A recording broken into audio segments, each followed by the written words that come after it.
Football Summit 19 based on the future of professional football clubs.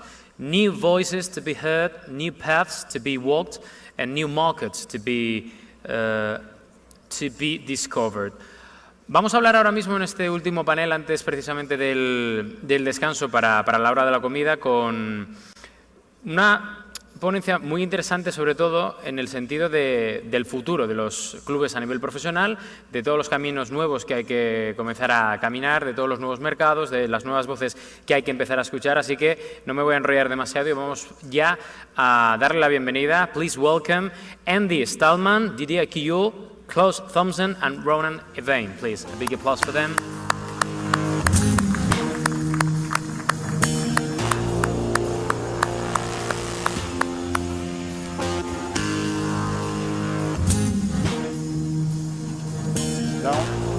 So welcome you all. Andy, over to you. Thank you. Okay, thank you, Rodrigo. Good morning, everyone. How are you this morning? Just good? Okay. Thank you for being here and welcome everybody. Very interesting panel to discuss a little bit about the future of professional club football in Europe. Nothing more and nothing less. Undoubtedly, this has been a very intense and hectic summer for the future of European club football competition. And everybody is asking themselves here in the room and outside, okay, where are we now? What's happening? Where are we heading? And we would love to have your input and insight about this. Please, Didier. Thank you very much. Good morning, everybody. Yeah, I think we had not during the summer only, but before the summer, the temperature went high regarding the future of football in Europe, especially regarding the discussion around the European club competition. Fortunately, and I want to thank very much UEFA and its president Alexander Seferin, which have decided to postpone the meeting which were forecasted in September 11 in order to open a big session of consultation and discussion with all stakeholders, clubs, leagues, players, fans. They have been asked proposals coming from many countries.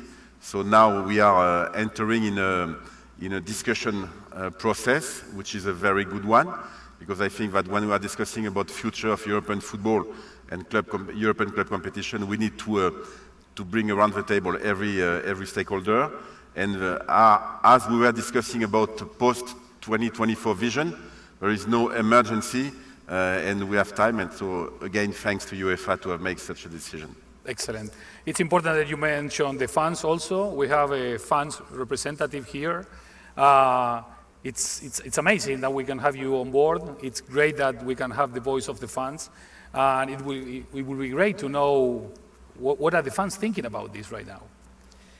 As Didier mentioned, before summer and during summer, there were a lot of concerns, mostly due to the timeline, to the lack of transparency, the conflicting information that were circulating at that time, and what we were seeing was potentially a reform of European competition that would have impacted every fan on the continent, not only the ones playing the European competitions, but every fan of a professional football club.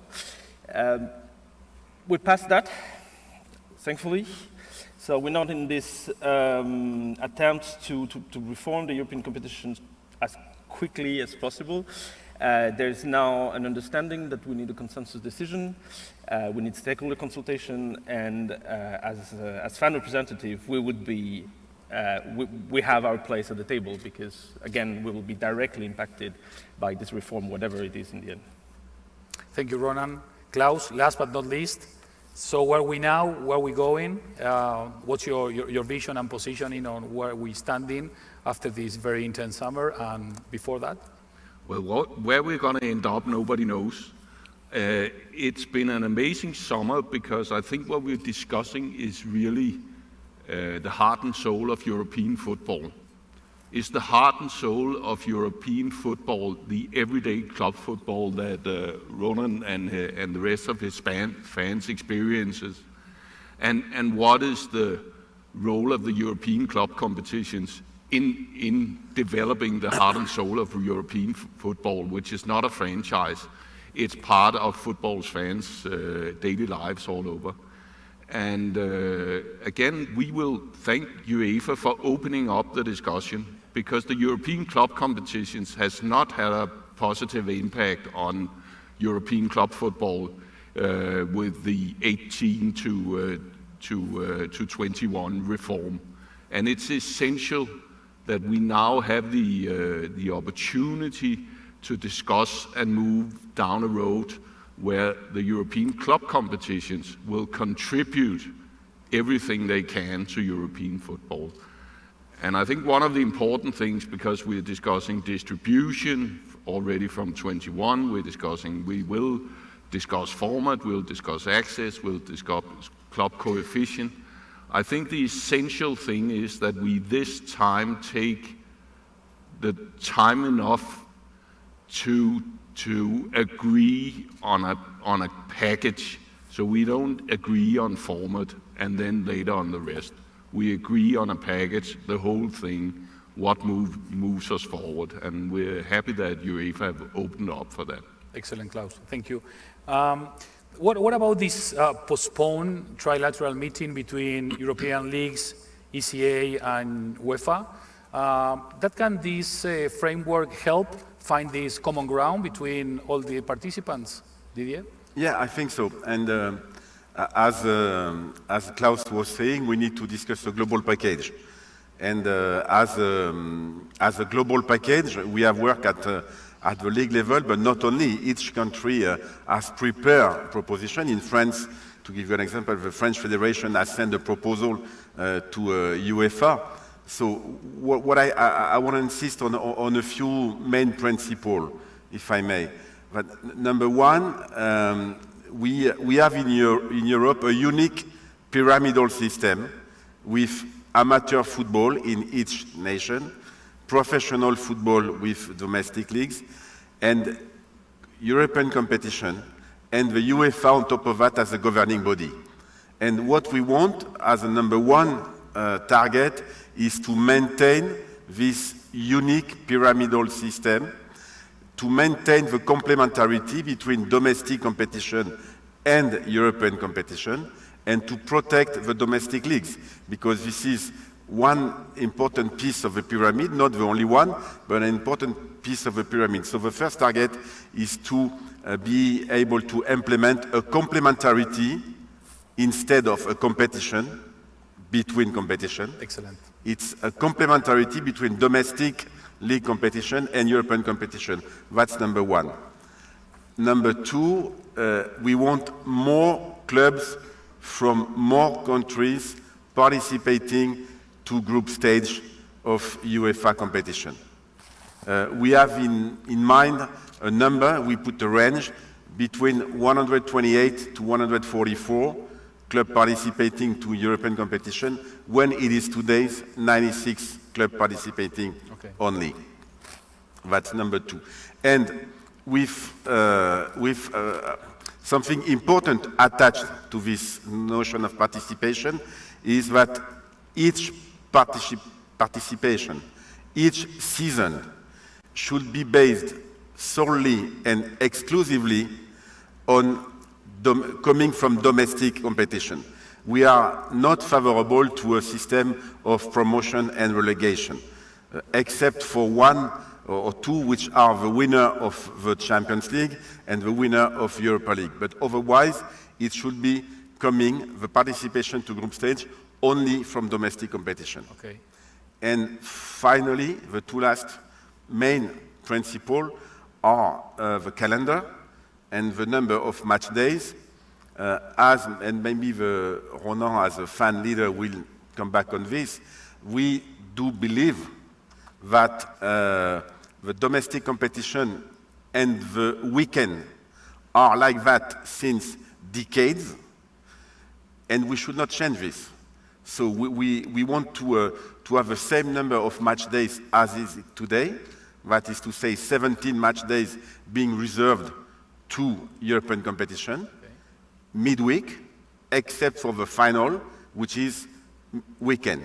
Otherwise, the weekend should be reserved to domestic competition. Excellent. And finally is the distribution model, which has to be more fair. Okay. We know that it is a big debate between all of us, but by more fair, what we mean by more fair is increasing the solidarity in order to improve the competitive balance, both at the European level and also at our domestic level. This is an impressive overview. Thank you so much, Didier. We'll come back to you, Claus, in just a few seconds to talk about this competitive balance.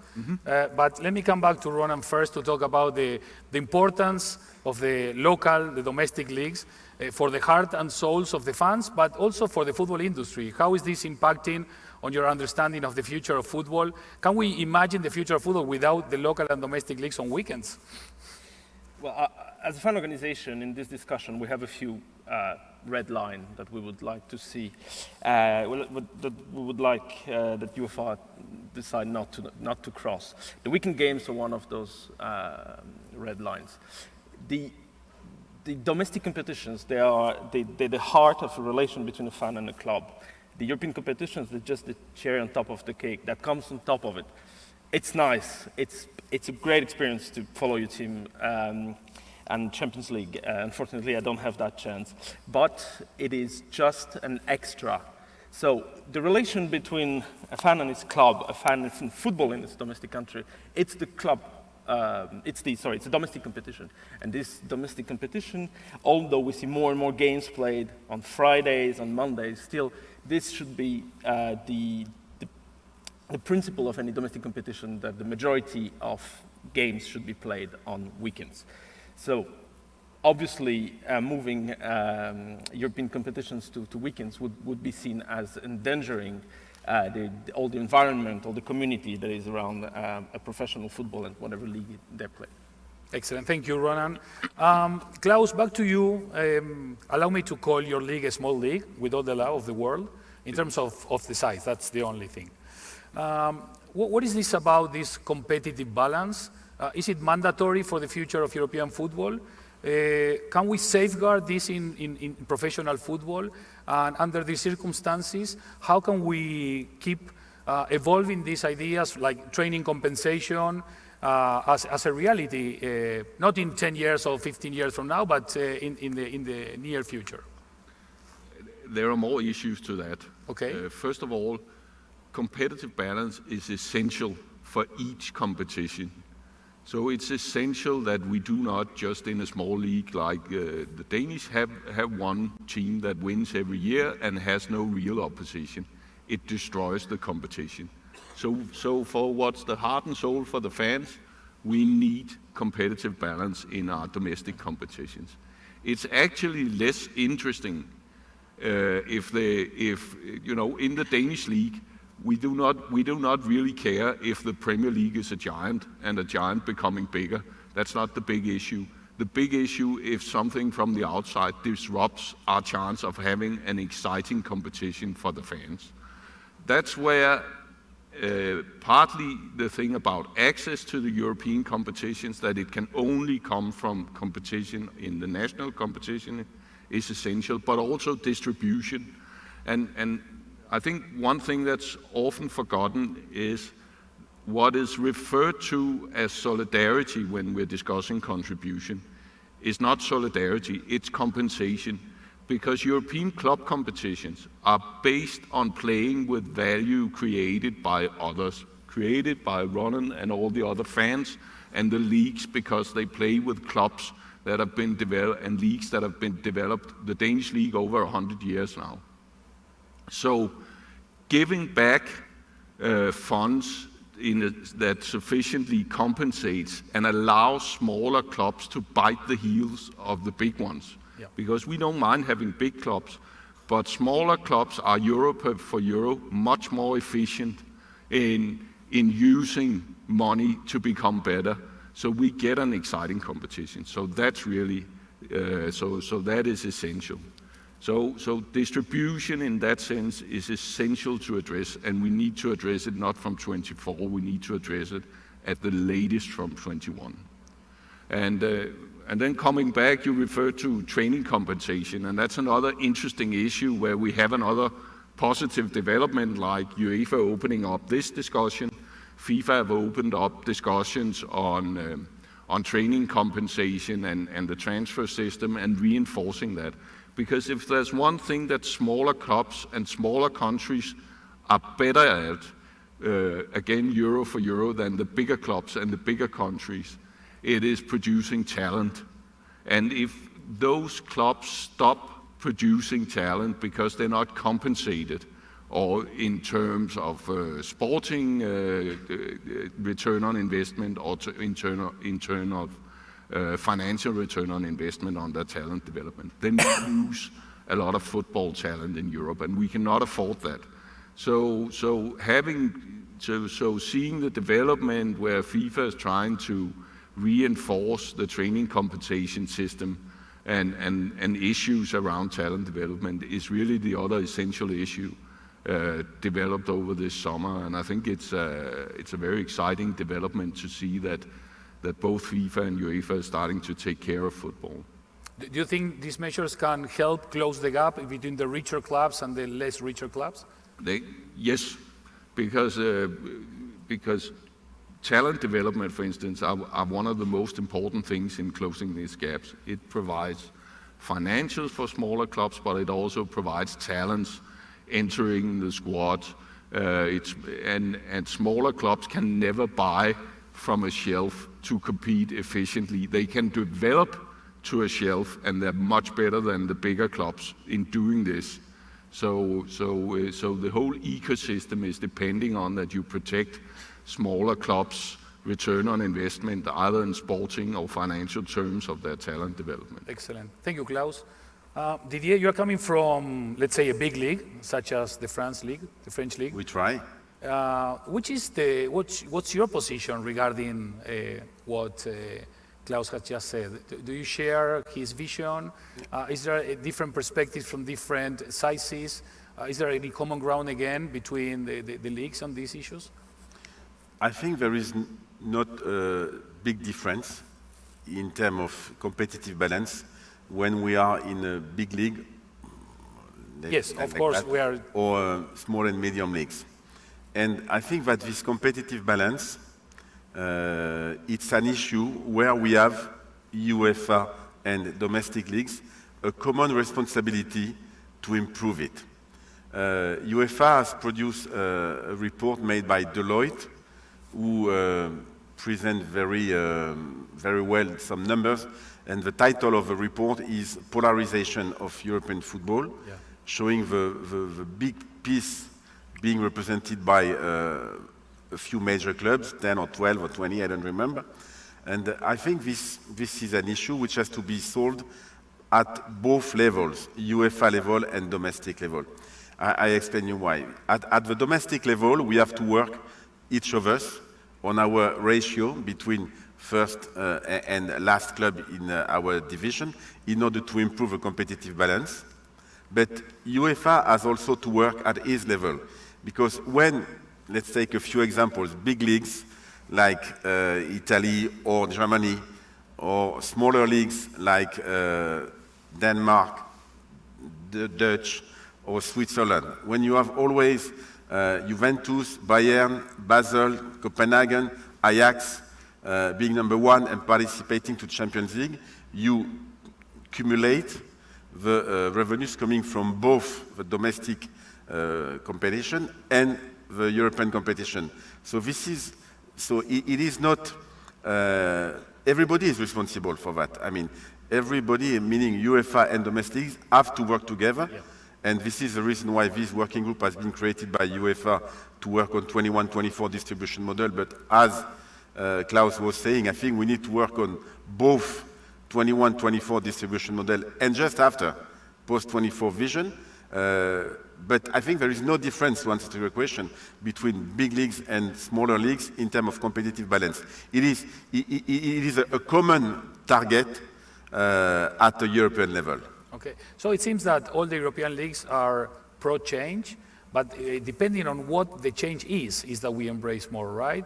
Because the football is evolving, the society is evolving, the fans are evolving, the teams are evolving, and it seems that we need to evolve as well, but not evolve at any cost, right? So what's the vision of the evolution beyond 2020 and after 2024 in terms of the changes we would love to embrace more? Claus?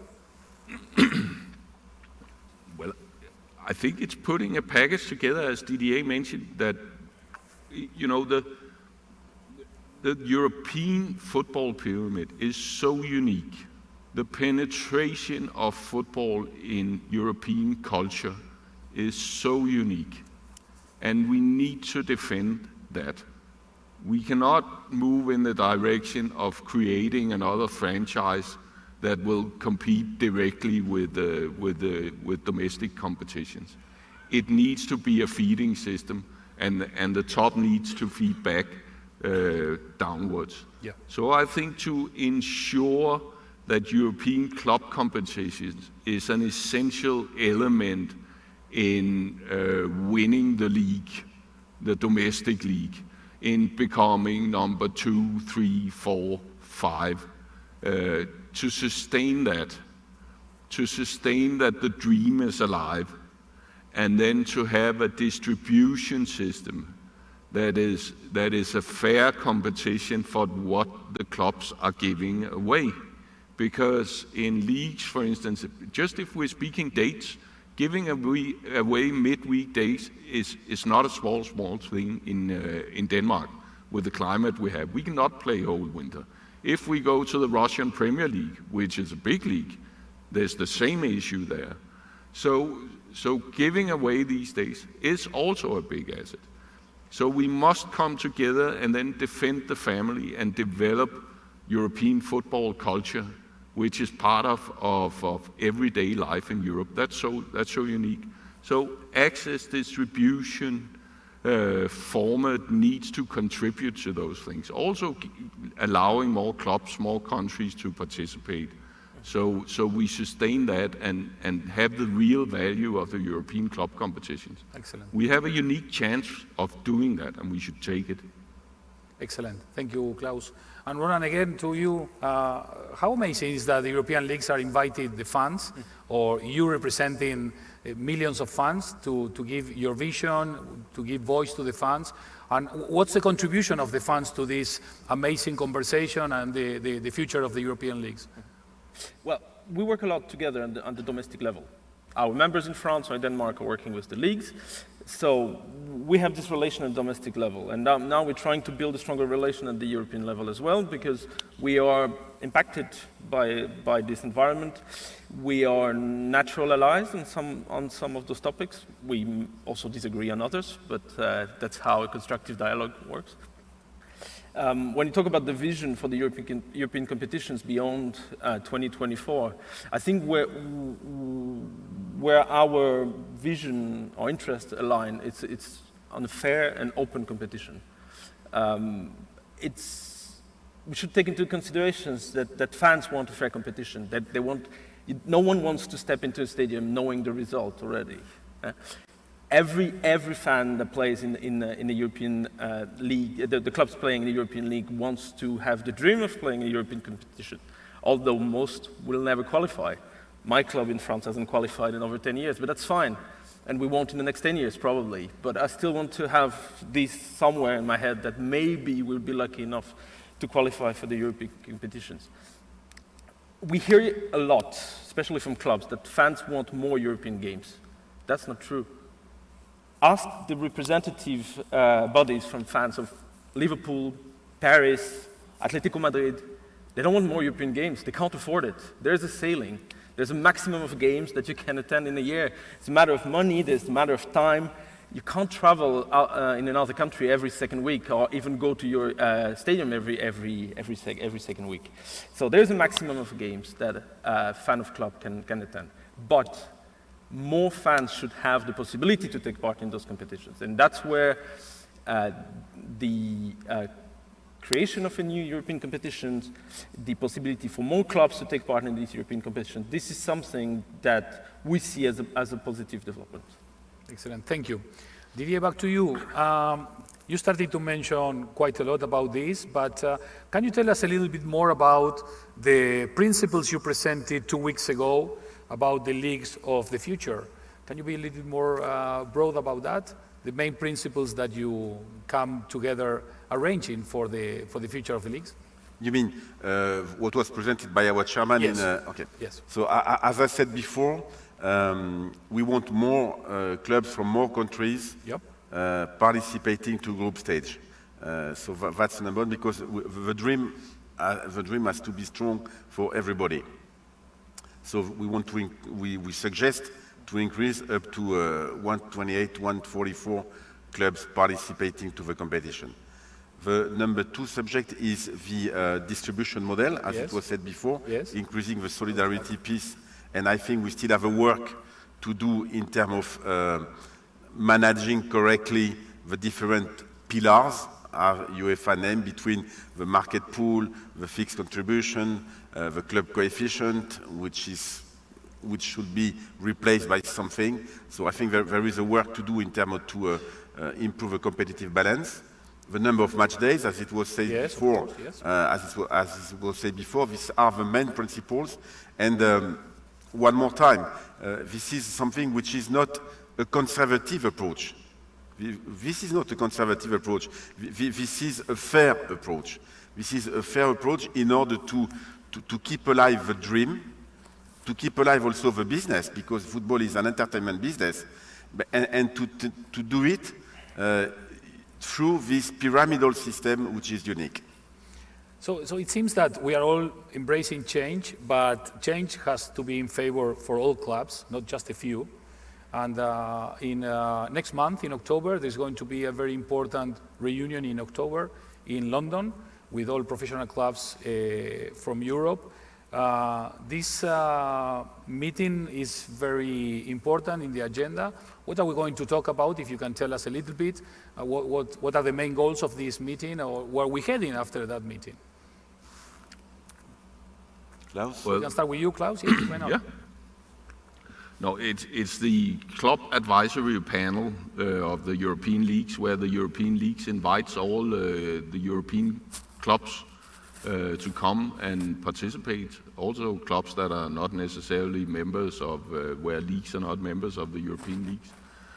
What we want to discuss there are different aspects of how do we develop European professional club football for all clubs in Europe. How do we ensure that the domestic competitions are that we sustain the competitive balance in them. We also, of course, because this is the hot topic of the spring, the summer, and the fall, we're going to discuss the European club competitions. We're going to discuss details. We're going to listen to and see if we can gather and analyze what are different kinds of clubs' concerns around club coefficients, seedings, around formats, around access, around distribution. So we're going to see and have an open debate of that, and we're going to hear not just the clubs but the fans as well, and involve the fans in the discussions. The conclusions are not a given, because it's an advisory panel. So what we're really trying to do is give each other so much input on the way forward as we can. And of course we're going to present what all the leagues have now come together and said, this is a set of principles that we can all agree to. What is your view on that? Do you have comments on that, revisions to that? Can we develop that?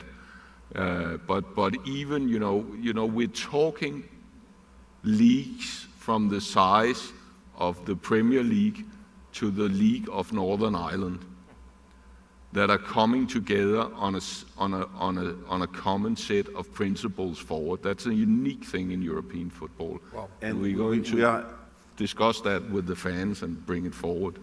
Yeah, Didier, you were saying so. No, just simply to add to what Klaus was mentioning, we are expecting around 150 to 200 clubs participating to this meeting. What is important to note is under the invitation of European leagues and Premier League. in London.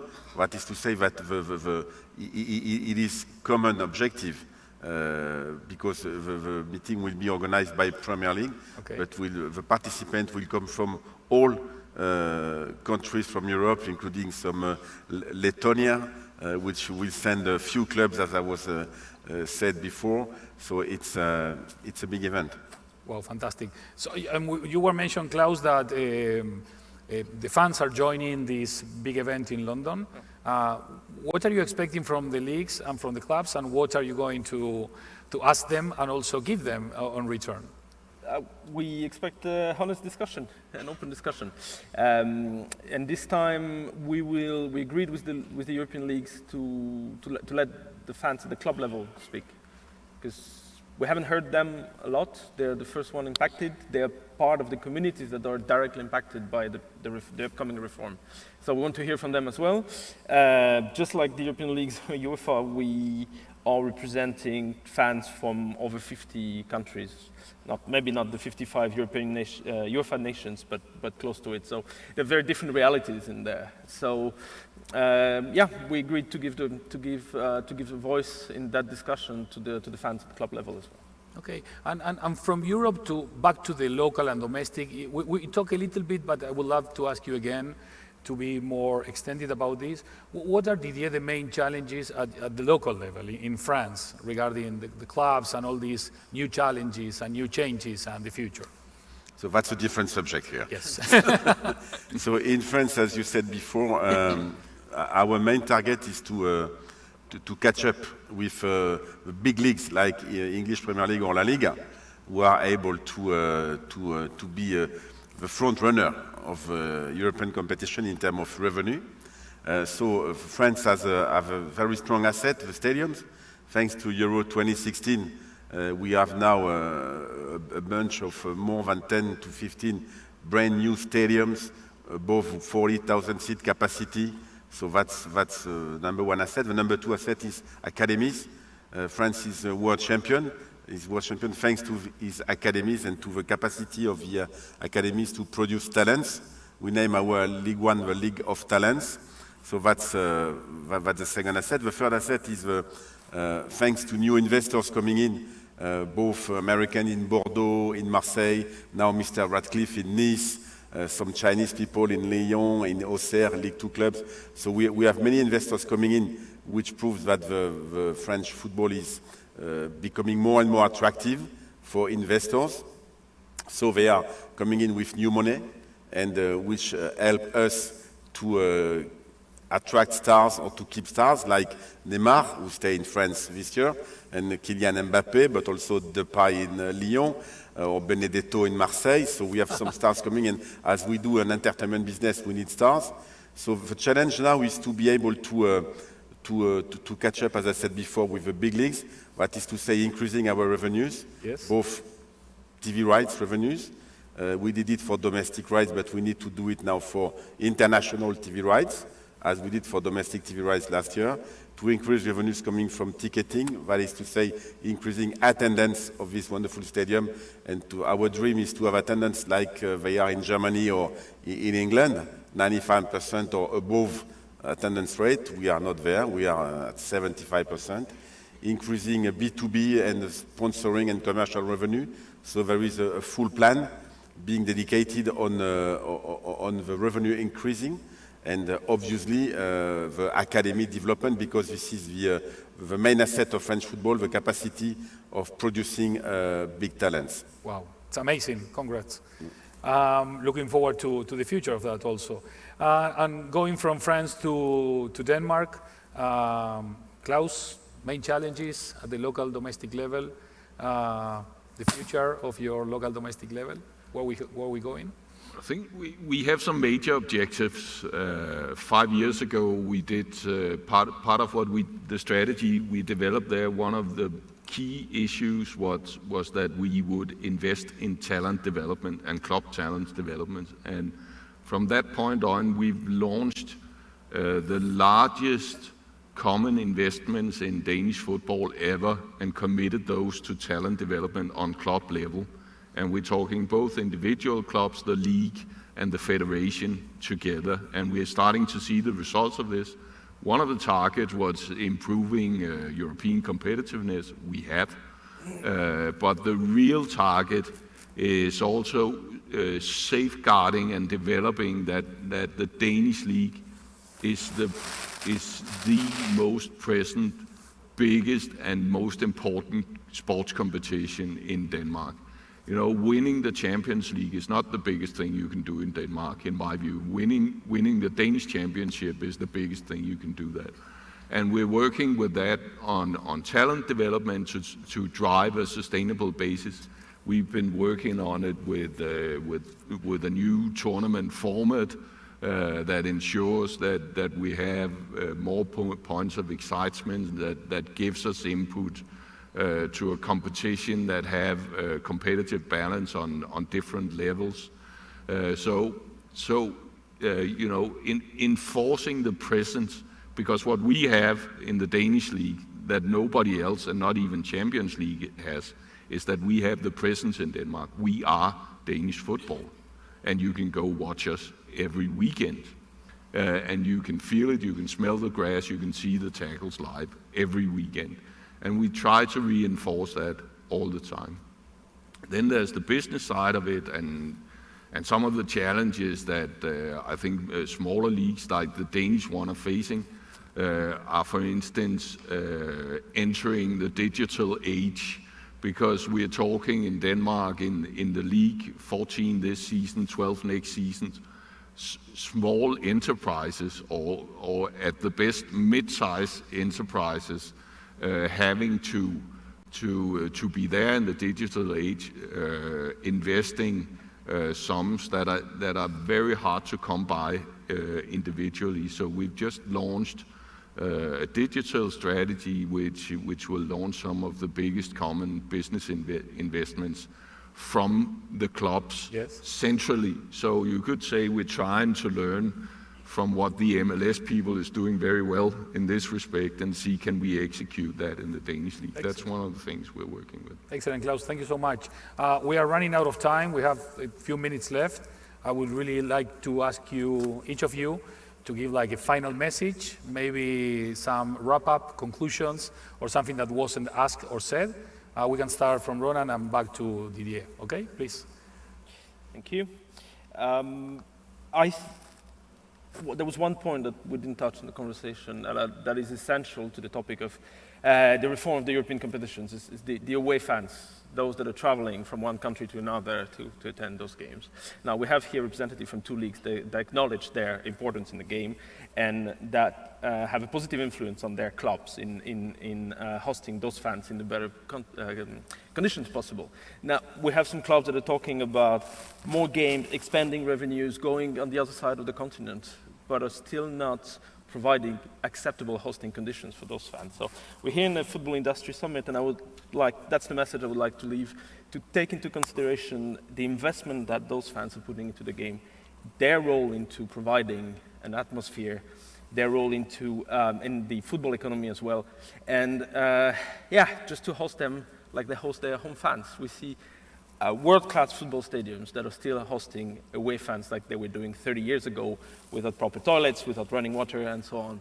So if we're talking about growing revenues and bigger competitions, we need to take everyone on board, and away fans have rights, and their contribution to football should be acknowledged by everyone. Okay, thank you. Claus?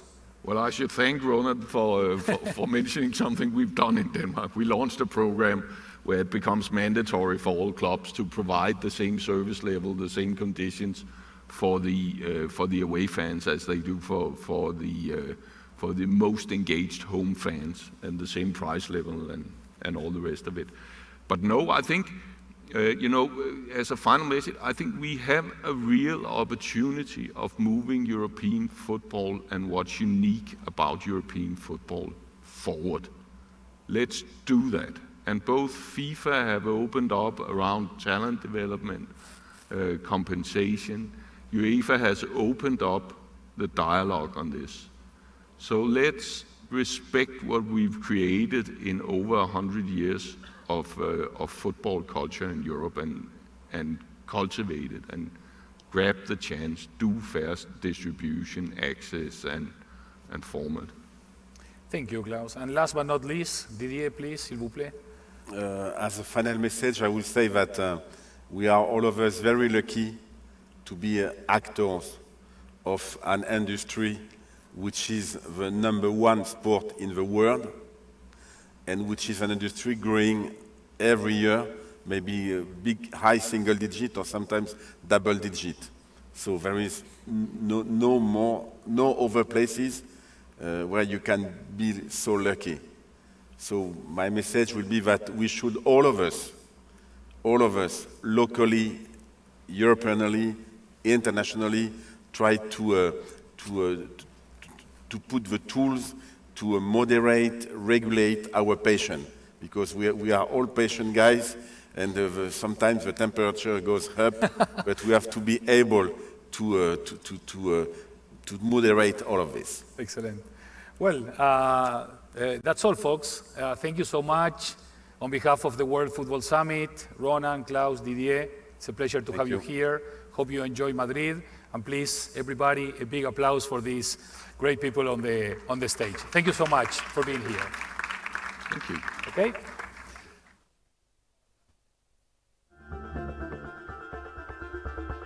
Thank you very much. Thank you very much. Gracias a todos. Now is the lunch break. Right after the lunch break, at 3:45, we'll be right back here with more panels. A partir de las 3:45 volvemos aquí al escenario principal con más paneles. Así que muchas gracias y que aproveche.